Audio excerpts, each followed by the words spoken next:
Welcome to everyone. সকালে ঘুম থেকে উঠলাম, কাজে যাচ্ছি। আর আমার কাজে যাওয়ার পথ হচ্ছে এটা।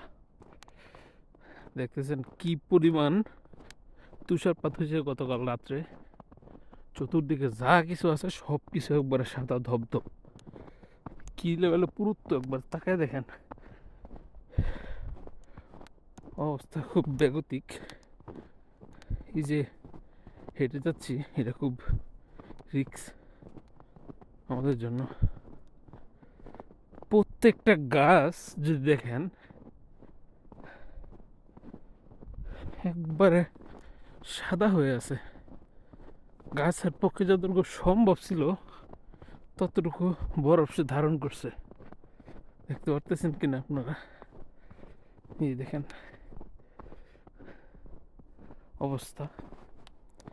এবং এই হাঁটার পথে বারবার স্লিপ করতেছি, কখন জানি পড়ে যাই। গতকাল রাত্রে হঠাৎ করে আমি বরফে স্লিপ করে কেটে পড়ে গেছিলাম।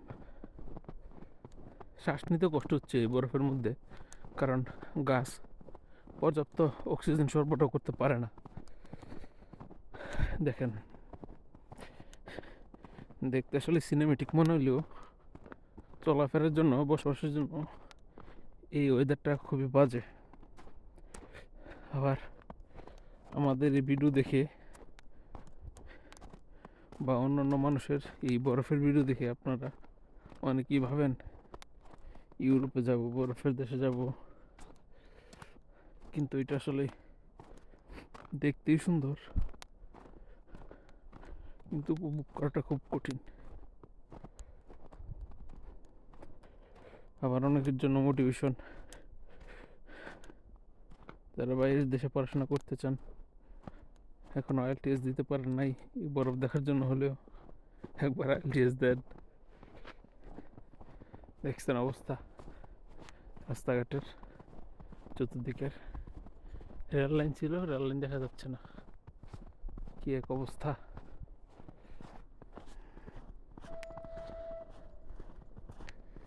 আপনাদেরকে নতুন একটা জিনিস দেখাবো। একটি ট্রেন আসতেছে। সো আসলে আনফর্চুনেটলি ভাগ্যক্রমে আপনারা সাক্ষী হয়ে গেলেন। দেখছেন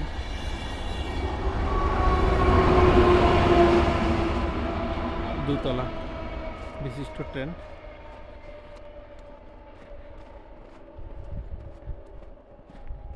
জোস, দেখতে জোস।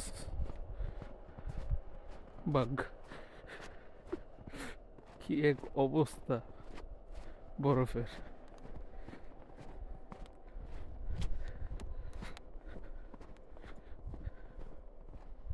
উপভোগ করেন, বেশি কিছু বলার মতো সামর্থ্য নাই। নিঃশ্বাস নিতে কষ্ট হচ্ছে, পাশাপাশি আবার ভয়েস কভার করাটা আসলে একটু ডিফিকাল্ট। দেখেন অবস্থা, কি পরিমাণ বরফ।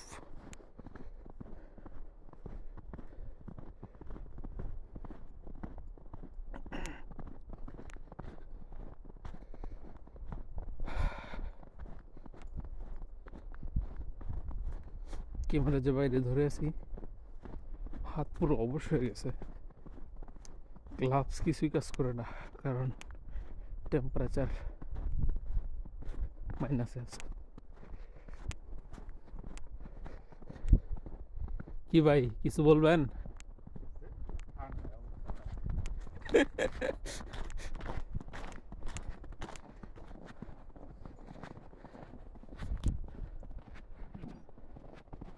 স্টিল নাও বরফ পড়তেছে, দেখা যাচ্ছে নয়তো।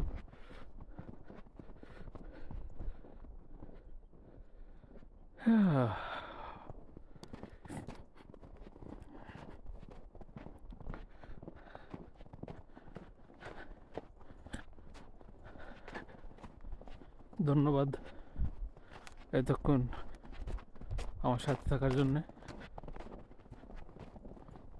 নেক্সট কোনো ভিডিওতে দেখা হচ্ছে, সেই পর্যন্ত সকলে ভালো থাকুন। আর ফোন ধরে রাখার সামর্থ্য নেই, যার কারণে ভিডিও স্টপ করে দিতে হচ্ছে। So stay tune. আসসালামু আলাইকুম।